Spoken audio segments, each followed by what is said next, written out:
Hello friends, स्वागत आहे तुमचं राणी या ब्लॉगमध्ये. कसे आहात तुम्ही? आय होप तुम्ही मस्त आणि मजेत असाल. तर फ्रेंड्स, मला थोडंसं नाही का, म्हणजे तुम्हाला असं वाटेल की डिवोर्स घेतला म्हणजे हिनं काही घेतलं नाही का? बिलकुल नाही. त्यांना अटच अशी ठेवली होती, माहितीये का? काय अट ठेवली होती की काहीच मी साईन तेव्हाच करणार आहे पेपरवरती जेव्हा तू काहीच माझ्याकडून घेणार नाही, बरं का?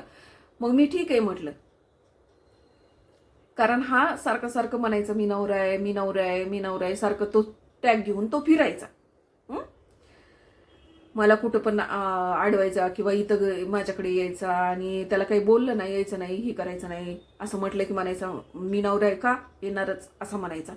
आणि तुझं माझं नातं अजून पण आहे, तू माझी बायको आहे असं म्हणायचं. आणि मग ह्या सगळ्या गोष्टीतून मला सुटायचं होतं, बरं का? ह्या सगळ्या गोष्टीतून मला सुटायचं होतं म्हणून मी त्याला की ठीक आहे, काहीच नको देऊ. आणि तसा बी हा मला काहीच देणार नव्हता, तुम्हाला ते पण सांगते का देणार नव्हता. तर म्हटलं ठीक आहे, नाही मी तुला काही मागणार. म्हटलं 1 रुपयाही न घेता होईल ते काम. तर तो तयार झाला. 1 रुपयाही न घेता मी आणि त्यानं साईन केलेले आहेत. वेगळं झालो आम्ही. 1 रुपयाही मी न घेतलेला, नाही घेतलेला. त्यानं पुरावा द्यावा मी जर घेतला असेल तर. मी 1 रुपयाही न घेता फक्त आणि फक्त त्या गोष्टीसाठी सुटका केली.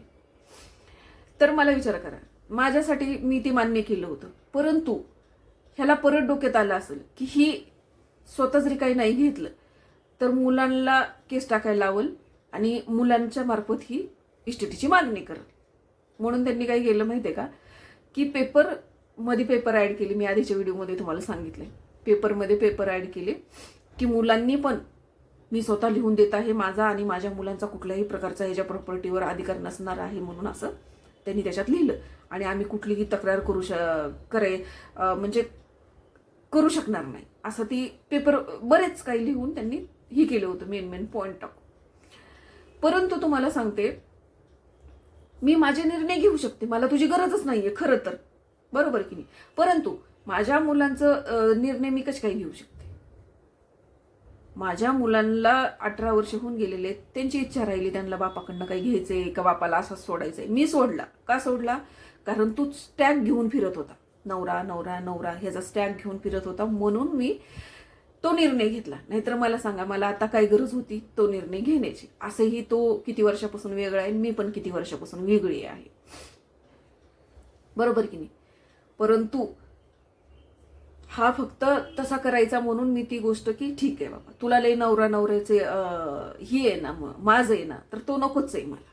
म्हणून मी ते करण्याचा प्रयत्न केला आणि ते सक्सेस झालं. आणि ते किती वर्षापासून चालू होतं? जवळजवळ 10 वर्ष होत आले असेल त्या गोष्टीला. 10 वर्षे की तो मला साईनच करत नव्हता, नाहीच म्हणायचा, मला नाही सोडायचं, मला नाही हे करायचं. आणि नंतर प्रॉपर्टी काहीच मागायची नाही. त्या हार्दिश पांडेचं मला उदाहरण देतो की त्यानं जसं केलं तसं मी करणं सगळं. मला काय करायचंय? जर मला प्रॉपर्टीचा लालच असता तर मी तुला सोडलंच नसतं, पहिला मुद्दा. दुसरा मुद्दा, प्रॉपर्टीचा लालच असता तर मी तुला डिवोर्स घेण्याच्या आधी सुद्धा तुझी प्रॉपर्टी मी घेऊ शकले असते. आणि डिवोर्स घेतल्याच्या नंतर ज्या गोष्टी मला करायच्याच नाहीयेत त्या गोष्टी मी कशाला म्हणजे बघा, माझ्या स्वप्नात सुद्धा नव्हतं, यानं ध्यानात आणून दिलं. असंच झालं का नाही? कारण ना, मी कधीच त्या गोष्टीचा विचार केलेला नाही. मी माझ्या वडिलाला बघितलं आणि माझ्या वडिलालाच माझ्या डोळ्यासमोर ठेवलं आणि मी ती विषय सोडून दिला. काय की बऱ्याच बघा तुम्ही, माझ्या वडिलाला पैसा वगैरे सगळं असून सुद्धा माझ्या भावाने सांभाळलं नाही, पहिला मुद्दा. दुसरा मुद्दा, एवढे मोठे घर असून त्या काय घरामध्ये त्यांना जाळलं नाहीये. त्यांचे शेवटची अंत्यविधी त्यांच्या घरामध्ये नाही झालेली. कुठं? सरकारच्या फुकटच्या जागेत, स्मशानमध्ये. तर मेल्यावर कोण सोबत घेऊन गेलं का? माझे वडील नाही गेले. त्यांना फुकटच्या जागेमध्ये जळावं लागलं. फुकटच्या जागेमध्ये शेवटची माती झाली त्यांची. मग मी तो विचार करायचे की यार, असू नसू, आपण फक्त आता सुखी आणि समाधानी आहेत ना, म्हणजे ह्यांच्या जाचातून सुटलोय ना, आपल्याला त्रास नाहीये ना, आपल्या मुलांवर वाईट संस्कार होणार नाहीत ना, माझ्या मुलांना वाईट वळण लागणार नाही ना, माझ्या मुलांवरती ते रोज घाण शिव्या, भांडण, मारहाणीचा परिणाम व्हायचा नाही ना, आता होत नाहीये ना, ह्या गोष्टींना मी खुश होते. कारण ना असा तो मला शिवे द्यायचा आणि मारायचा आणि माझी लेकरं कडनी रडायची सोड म्हणून, पण तो सोडायचा नाही आणि रडायची ती आणि त्यांच्यावर परिणाम व्हायचा नाही का तुम्ही सांगा. म्हणून मी त्या गोष्टीचा विचार करून हे केलं होतं की चला कमीत कमी ह्या त्रासातून आजाद झालोय ना, बस झालं असं म्हणून मी सोडून देऊन बसले असते का नाही. परंतु हा सारखा सारखा यायचा आणि मला कुठं पण टॉर्चर करायचा, कुठं पण मी नवरा आहे, येऊ नको म्हटलं की नवरा आहे असं म्हणायचं, मी येणार फक्त तेवढ्या गोष्टीसाठी नवरा आहे म्हणायचा. आणि बाकीचं मग कधी लेकरांचं शिक्षणाचं बघितलं नाही, कधी काही घरात कमी जास्त बघितलं नाही, तुला काही लागते का बघितलं नाही. आणि दुसरा मुद्दा फ्रेंड्स तुम्हाला मला सांगायचंय, कोर्टामध्ये माझी आणि माझ्या मुलांची पोटगी मंजूर झालेली होती. मंजूर होऊन बघा आता किती 6 ते 7 वर्ष झालं पोटगी मंजूर झालेली आहे, अर्ज आहे माझ्याकडे. परंतु 2 मुलांची आणि माझी पोटगी मंजूर झालेली माझ्याकडे, तर हे ना एकही हप्ता त्यानं भरला नाही आतापर्यंत, 1 रुपयाही त्यानं भरला नाही. कोर्टाच्या समोर स्पष्ट सांगायचा की माझ्याकडे पैसाच नाही आणि मी भरणार नाही, देणार नाही, मी हिला सांभाळणार आहे, मुलांना पण सांभाळणार आहे, त्याच्यामुळे मी पोटगी देणार नाही. आणि तुम्हाला सांगते ना सांभाळत होता ना, त्यानं 1 रुपया ही पोटगी भरलेली नाही आहे. मी आज इथं बसून सुद्धा सांगते तुम्हाला की असं नाहीये की मी त्याचा पैसा कसा घेतला का नाही घेतला, त्यानं दिलाच नाही, भरलाच नाही तर कुठून घेणार तुम्ही सांगा. जिथं कोर्टामध्ये सुद्धा त्यानं मंजूर झालेला अर्ज त्यानं तिथं पोटगी भरली नाही, तर हा मला इथं काय देणार आहे विचार करा. आणि खरोखर त्याने 1 रुपयाही भरला नाही. म्हणून मी पण की नाही, मला ह्याच्यासमोर हात पसरायचा नाही, काय का होणं आपलं आपलं करायचं आणि राहायचं. मग आता जर तू भरलंच नाही नव्हतं आणि मी घेतलंच नाही, ह्याच्यावरून तर तुला कळायला पाहिजे होतं की हिला जर लालच असती आणि हिला जर पाहिजे असतं तर अर्ज मंजूर झालेला असताना सुद्धा हिनं आपल्याला त्या गोष्टीवरती म्हणजे त्या अर्जावरती नोटीस काढली नाही, तिथं पैसे भरच म्हणून तगादा दिला नाही किंवा कोर्टात वारंवार त्या गोष्टीसाठी मी हे केलं नाही, काही सुद्धा केलं नाही. तुम्हाला सांगते अजूनपर्यंत केलेलं नाही. मग मी ह्या इस्टेटीचं करायचंय काय, ज्या इस्टेटीचं मला सुख लागणार नाही त्या इस्टेटीचं मला करायचंय काय, बरोबर की नाही. परंतु मुलांचा निर्णय मी नाही घेऊ शकत, माझ्या मुलांचा विषय राहिला तो की त्यांना घ्यायचंय सोडायचंय काय करायचंय, बरोबर की नाही. आणि हे बघा कुणाला रोडवरच्या लोकांना कधी पण आपल्याकडे काही नसलं तर आपण रडत बसण्यापेक्षा फक्त रोडवरच्या लोकांना बघायचं एकदा की अरे त्यांना झोपायला सुद्धा जागा नसते, त्यांना झोपायला जागा नसते, जमीन त्यांची अंथरुण आहे आणि आभाळ त्यांचं पांघरुण आहे. अशी लोक रस्त्यावरती आहेत, त्यांना एकदा बघायचं आणि मग आपल्याला बघायचं. कमीत कमी आपण कमवतोय आणि स्वतःच्या डोक्यावरती छत आहे, भाड्याची का असना पण आहे, आणि आपल्याला अंतरायला आहे आणि पांघरायला पण आहे आणि निवारा आहे. त्या लोकांना निवारा सुद्धा नाही. ह्या गोष्टीचा जर ह्या गोष्टी मी सगळ्या बघितल्या, सगळं अनुभव घेतले आणि त्या लोकांकडे बघून मी जास्त शिकले तुम्हाला सांगते. म्हणून मी आज समाधानी आहे. आणि समाधानी माणूस हा कधीही लालची नसतो. आणि जेवढं समाधानी राहील तेवढं तुम्ही सुखी राहाल, आणि जेवढं तुमचं लालच वाढेल की नाही तेवढं तुम्ही दुःखी राहणार आहेत. किती बी असू द्या तुम्ही दुःखीच असणार आहेत. तशी मी माझ्याकडे जेवढे बी आहे ना तेवढ्यात मी पहिल्यापासून समाधानी राहिलेली आहे. त्याच्यामुळे मी आज समाधानीच आहे. मानले तर म्हणतात ना की झोपडीत पण सुख आहे, नाही मानलं तर महलात सुद्धा सुख भेटत नाही, बंगल्यात सुद्धा सुख भेटत नाही. कारण मानावं लागतं, ती मनानं मानावं लागतं, ती पण सांगते ना की दुसऱ्याला जळवण्यासाठी मोठा बंगला बांधायचा, मोठी गाडी उभा करायची, सोनं नाणं घालून फिरायचं, असं नाही. स्वतःला समाधान कुठं भेटते त्या गोष्टी माणसांनी कराव्यात. आणि मला स्वतःला समाधान कधी भेटलं ते घर सोडल्याच्या नंतर, त्या लोकांच्या टॉर्चरमधून बाहेर पडल्याच्या नंतर, त्या लोकांचं घाण शिवाय ऐकून घेण्याच्या म्हणजे नाही का ते ऐकायला नाही यायला लागल्यात त्याच्यानंतर मला समाधान भेटलं. हे समाधान माझ्यासाठी खूप महत्वाचं होतं. आणि मी माझ्या मुलाला सुद्धा तेच पुढे शिकवण्याचा प्रयत्न करत आहे. आशा करते की माझ्या मुलांनी सुद्धा खरोखर माझ्या दोन्ही मुलांनी त्याच्या बापांकडनं काहीच मागू नये, त्या दोघांनीही त्यांच्या बापाकडनं काहीच मागू नये, माझी अशी आशा आहे. परंतु ज्याचा त्याचा निर्णय आहे, आपण कुणाला प्रेशर देऊ शकत नाही. त्यांना जर पाहिजे असेल तर ती घेतील, नसेल पाहिजे तर सोन्याहून पिवळं माझ्यासाठी. कारण की कमीत कमी आयुष्यभर हेच तर पुरावा राहील की आईनं लहानाचे मोठे केले, आईनं शिकवलं आणि सगळं आमच्या आईचं आहे. काही का असं ना आईचं आहे, बापाचं काहीच नाही असं म्हणायला तरी माझ्या मुलांकडेही राहील, बरोबर की नाही.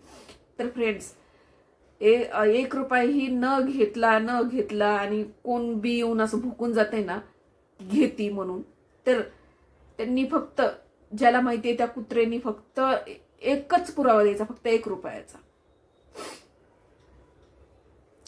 कोर्टामध्ये अर्ज मंजूर झालेला असताना सुद्धा अजून पण मी 1 रुपया घेतलेला नाहीये. त्याच्यावरती मी दुसरं काही केलेलं सुद्धा नाहीये की हे पैसे मला मिळावेत आणि ही मला मंजूर झालेला अर्ज आहे म्हणून.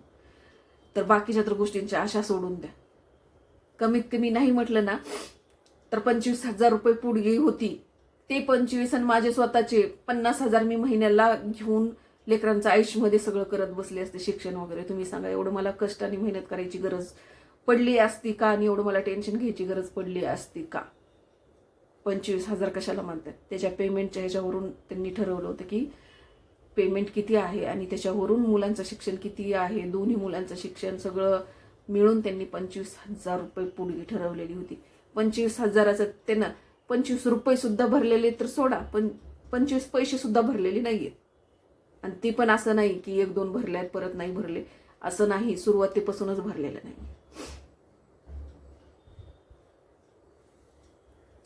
तर त्यामुळं मला लालच लागलेली नाही. नाहीतर विचार करा, मी ही केस मिटू दिली असते का? पुढे घेत राहिली असते का? नसते. पण कशाला? तर ही असं आहे. मला ही तुम्हाला सांगायचं राहून गेलं होतं की तुम्हाला असं वाटलं असेल की यार हिने वेगळं झाले म्हटल्यानंतर हिनं काहीतरी घेतलं असन. काहीच नाही. अरे साधा पोटगीचा अर्ज मंजूर झाला होता, तर पोटगीचा अर्ज 6 वर्ष झालं होऊन गेलं होतं मंजूर होऊन, तरी सुद्धा 1 रुपया सुद्धा त्या माणसानं भरला नव्हता आणि मी 1 रुपया सुद्धा त्याला मागितला नव्हता. तर विचार करा, मग आता सुद्धा मी फक्त आणि फक्त हा सारखं कुठेही पण म्हणायचं मी नवरा आहे असं मिरवायचा, म्हणून मला ते फुकटचा टॅग घेऊन मिरवल्याला बघवत नव्हता. आणि माझ्या मुलाला आता मोठा झालाय तो, त्याच्यासमोर येऊन त्यांना असा गोंधळ घालणं किंवा काहीतरी फालतू बोलणं, शिव्या देणं हे मला आवडायचं नाही. आणि तो मला सारखं म्हणायचा की मम्मी काहीतरी कर, म्हणून मी ह्या गोष्टी केल्या की तो परत इथं उभा राहू शकणार नाही. आणि त्यांनी आता मला तिकडे बोलवण्याचं एकमेव रिझन होतं की मी घरात कॅमेरा बसवलेला आहे. ते लोक यायचे, कुणाला घेऊन यायचा किंवा तो यायचा, गोंधळ घालायचा आणि नाही म्हणायचा. तर मग म्हणून मी कॅमेरा बसवून घेतलेला आहे. तर कॅमेरा बसवून घेतला आणि त्याच्यावर तक्रार बी दिलेला आहे की त्याला वॉर्निंग देऊन त्यांनी सोडलेला आहे. तो बेलवरती बाहेर आहे की तो इथं माझ्या कुठेही आजूबाजूला दिसू शकत नाही. आणि म्हणून तो तिकडं गेला आणि त्यानं तिकडं बोलवण्याचा मला प्रयत्न केला की तिकडं बोलवून हिच्याकडनं हे करून घ्यायचं. मग त्याचं असं म्हणणं होतं की डिवोर्स झालाय ती दे सोडून, पण जे तू नोकरीच्या ठिकाणी केले ते महागारी घे. शक्यच नाही. जर मलाच नाही, तुम्ही सांगा फ्रेंड्स, मला नाही, माझ्या मुलांना नाही, आम्ही काय असेच तुझ्या महाग आलेलो होतो का? काही मी बाहेरून येताना घेऊन आलेली आहे मुलं, म्हणून माझ्या मुलांचा अधिकार नाहीये किंवा माझा अधिकार नाहीये. जर आम्हाला काही नाही एवढ्या वर्षापासून, तर तुला तर कशाला सुखानं खाऊ द्यायचंय? तू खाऊ दिलं का? मला तू सुखाने राहू दिलं का? माझ्या मुलांना सुखाने राहू दिलं का? नाही राहू दिलं ना. मग आता मर ना तसाच. लय माज होता ना तुला त्या गोष्टीचा. आता खा बापाची विकू काय खायची ती राहिलेली आहे तेवढी. आता बापाच्या ह्याच्यावर आयुष कर. स्वतःच्या ह्याच्यावर करत होता, माज लेवणी फिरत होता. आणि आता जी कोणती भवानी बी येणार आहे ना, तिला म्हणाव खा आता माती जाऊन शेतामधली.